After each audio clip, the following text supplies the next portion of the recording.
வணக்கம். நான் உங்களின் லீலா பேசுகிறேன். ஆவிகளுடன் பேசுவது எப்படி என்ற தலைப்பில், சூடு முழுவதுமாக எரிந்து அணைந்த பிறகு மீடியம் சூரிய காயத்ரி மந்திரம், பஞ்சாஸ்தர மந்திரம் ஆகியவற்றை குறைந்தது 3 முறை கூற வேண்டும். சூரிய காயத்ரி மந்திரம், கணபதி காயத்ரி மந்திரம், பஞ்சாஸ்தர மந்திரம். அடுத்து அருள் காப்பு. பேராற்றல் இரவும் பகலும் எல்லா நேரத்திலும் எல்லா இடங்களிலும் எல்லா தொழில்களிலும் உறுதுணையாகவும் பாதுகாப்பாகவும் வழிநடத்துவது ஆகும். அமையுமாக இதையும் காயத்ரி மந்திரத்தையும் பதிலாக கூறலாம். சூரிய காயத்ரி மந்திரத்தின் பொருள்: யார் நம் அறிவை தூண்டுகிறாரோ அந்த சுடர் கடவுளின் மேலான ஒளியை தியானிப்போமாக என்பதாகும். ஸ்ரீ சூரிய காயத்ரியின் மகிமை: எவரொருவர் காயத்ரியின் மந்திரத்தை ஜபம் செய்கிறாரோ அவரை காயத்ரி தேவி எப்பொழுதுமே காப்பாற்றுகிறாள் என்று பொருள். காயந்தம் ப்ளஸ் திராதே காயத்ரி. காயத்ரியின் பொருள் ஜபிப்பவரை ரட்சிப்பது என்பதாகும். காயத்ரி என்பது வேதங்களுக்கு தாய். 7 கோடி மகா மந்திரங்களில் காயத்ரியே மிக உயர்ந்த மந்திரமாகும்.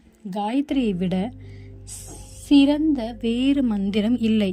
காயத்ரியில் அமைந்துள்ள ஒவ்வொரு அட்சரமும் ஆபார சக்தி வாய்ந்ததாகும். அச்சரங்களை பிழையில்லாமல் கூற வேண்டும். மேலும் ஒவ்வொரு அட்சரங்கத்திற்கும் ஒரு வகை ஸ்வரம் உண்டு. அந்த எழுத்தையும் ஸ்வரத்தையும் தவறாக கூறினால் ஜபம் பலனை தராதுடன் தீமையும் உண்டு பண்ணும். எனவே ஒரு முறை சூரிய காயத்ரி மந்திரம் சொன்னால் 4 வேதங்களையும் ஒரு முறை படிப்பதற்கு சமமாகும். சுருக்க சொல்லுவோமானால், வேதத்தினுடைய சாரம் காயத்ரியில் அடங்கியிருக்கிறது. பக்தர்கள் எப்படி எந்த தெய்வத்தை வணங்குவதென்றாலும் முதலில் முழு முதற்கடவுள் கணபதியை வணங்கிய பின் தாம் விரும்பிய கடவுளை வழிபடுகிறார்களோ அதேபோல் மந்திரங்களில் முதல் மந்திரம் ஸ்ரீ சூரிய காயத்ரியே ஆகும். சூரிய காயத்ரிக்கு பிரம்ம காயத்ரி என்ற மற்றொரு பெயரும் உண்டு. நமக்கு மந்திரம் இல்லாமல் நம் சந்ததி, நம் சமூகம், நாடு அனைத்திற்கும் நம்மை தரும்படி வேதங்களுக்கும் தாயாரான ஸ்ரீ காயத்ரி தேவியை காலையில் பிரம்ம சரூபியாகவும், ஸ்ரீ சாவித்ரி தேவியை மத்தியானத்தில் ருத்ர ரூபிணியாகவும், ஸ்ரீ சரஸ்வதி தேவியை சாயங்காலத்தில் விஷ்ணு சரூபிணியாகவும் வழிபடவே ஸ்ரீ சூரிய காயத்ரி மந்திரம் தோன்றியது. மீடியம் பயிற்சி பெற அமரும் நபர் முதலில் ஸ்ரீ சூரிய காயத்ரி மந்திரத்தை 3 முறை சொல்லிவிட்டு அமர்வது நலம் பயக்கும்.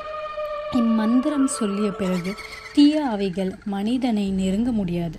இம்மந்திரம் மீடியத்தை நெருப்பு வலையாக இருந்து தீயவற்றிலிருந்து காப்பாற்றும் வல்லமை கொண்டதாகும். எனவே தவறாமல் எல்லா மீடியங்களும் இம்மகா மந்திரத்தை சொல்ல வேண்டியது மிக மிக அவசியமாகும். வேண்டுமானால் கெட்ட ஆவி பிடித்துள்ளவரின் பக்கம் இம்மந்திரத்தை சொல்லி பரிசித்து பார்த்து கொள்ளுங்கள். மேற்கண்ட மந்திரங்களை கூறுவதனால் என்ன பலன் என்று கேட்கிறீர்கள் என்றால், அங்கு அமர்ந்து அவரவர் மத வழிப்படி மனதிற்குள் தொடர்ந்து பிரார்த்தனை செய்து கொண்டே இருக்க வேண்டும். ஆனால் யார் தொடர்ந்து பிரார்த்தனை செய்கிறார்கள், யார் செய்யவில்லை என்று எவருக்கும் தெரியாது. ஆகவே மீடியமாக பயிற்சி பெற இருப்பவர் மேற்கண்ட மந்திரங்களை சொன்னால் நல்ல ஆவிகள் வந்து வழிகாட்டாவிட்டாலும் தீய ஆவிகள் வருவதை தடுத்து நிறுத்தும். மேலும் பயிற்சி பெறுபவரை சுற்றிலும் நல்ல அதிர்வு அலைகள் உண்டாகும். மேலும் பயிற்சி பெறுபவரை காட்டிலும் சுற்றிலும் நல்ல அதிர்வு அலைகள் உண்டாகும். இது ஒரு பாதுகாப்பு தான். கிண்ணம் நகர ஆரம்பித்த பிறகு அங்கு இருப்பவர்கள் கவனம் கிண்ணத்தின் மீது தாவிவிடும். பிரார்த்தனையை நிறுத்திவிடலாம். மேற்கண்ட மந்திரங்களுக்கு பிறகு மீடியமாக விரும்புவர்.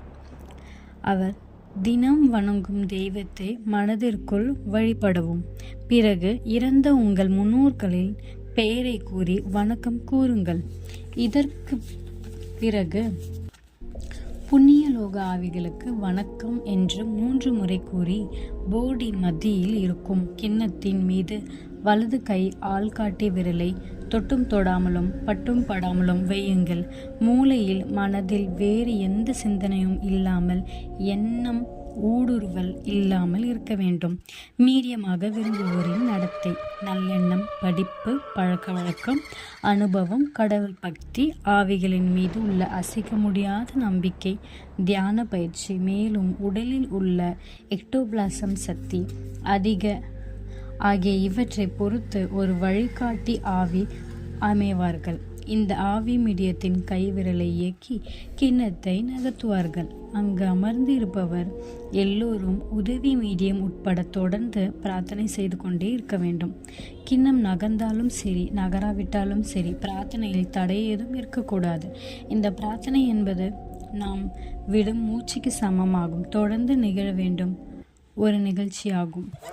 மீடியம் பயிற்சி பெற அமர்ந்து முதல் நாளே கிண்ணம் நகரலாம், நகராமல் இருக்கலாம், அல்லது சில நாட்கள் கழித்து கிண்ணம் நகரலாம். முதல் நாளே கிண்ணம் நகரவில்லை என்று ஏமாற்றம் அடையக்கூடாது. ஒரு நாள் இல்லாவிட்டாலும் ஒரு நாள் நிச்சயமாக கிண்ணம் நகரும். புண்ணியலோக ஆவிகளுக்கு வணக்கம் என்று கூறி விரலை வைத்த பிறகு கிண்ணம் நகரவில்லை என்று 2 முறை நிமிட இடைவெளிக்கு பிறகு மீண்டும் வணக்கம் கூறி விரலை வையுங்கள். மனம் தளர வேண்டாம். ஒய்ஜா போர்டுக்கு பதிலாக ஒய்ஜா போர்டு மாதிரி வெறும் தரையில் சாக் பீஸை எழுத முயற்சிக்க செய்ய வேண்டாம். ஏனெனில் விரல்களின் மூலமாக கிண்ணத்தில் ஏற்படும் அதிர்வுகள் நேரே பூமியில் இறங்கிவிடும். ஆகவே கிண்ணம் நகர வாய்ப்பே இல்லாமல் போய்விடும்.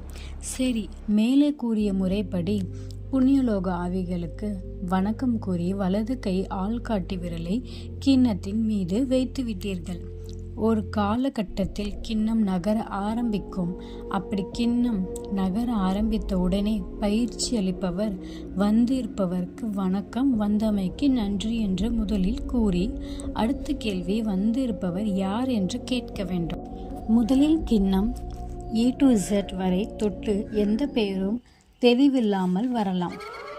அதனால் மனம் சோர்ந்து விடக்கூடாது. இந்த விஷயத்தில் பொறுமை மிகவும் அவசியம். இதையும் ஒவ்வொரு வழிகாட்டி